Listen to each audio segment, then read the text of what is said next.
Nada Hilmiah dari kelas 4 TA29. Saya akan melanjutkan materi yang sebelumnya, yaitu VAR dapat dihitung dengan menggunakan 3 metode. Yang pertama, Analytic Variance Covariance Approach. Yang kedua, Monte Carlo Simulation Approach. Yang ketiga, Historical Simulation Approach. Penjelasan dari ketiga metode perhitungan VAR.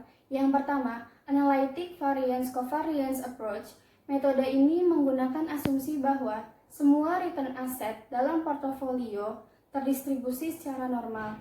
Dan dalam metode ini, perhitungan VAR memerlukan data standar deviasi serta covariance dari aset-aset penyusun portofolio.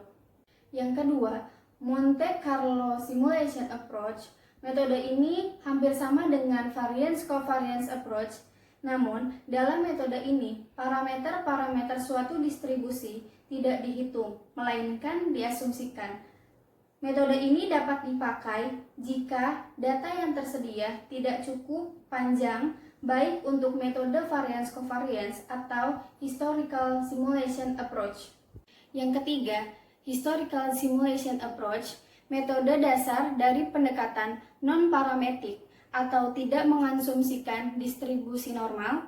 Metode ini melakukan observasi terhadap return dari current portfolio selama beberapa waktu ke belakang.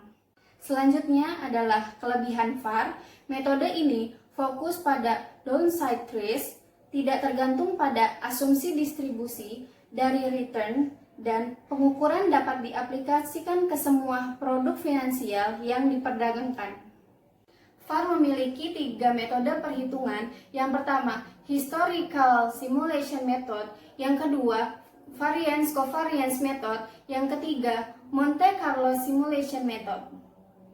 Ketiga metode perhitungan VAR memiliki keunggulan dan kelemahannya masing-masing. Yang pertama, Variance Covariance Method atau disebut juga Delta Normal Method memiliki keunggulan dari sisi kemudahan komputasi dan implementasi. Yang kedua, Historical Simulation Method merupakan metode yang paling simpel dan paling transparan dalam perhitungannya.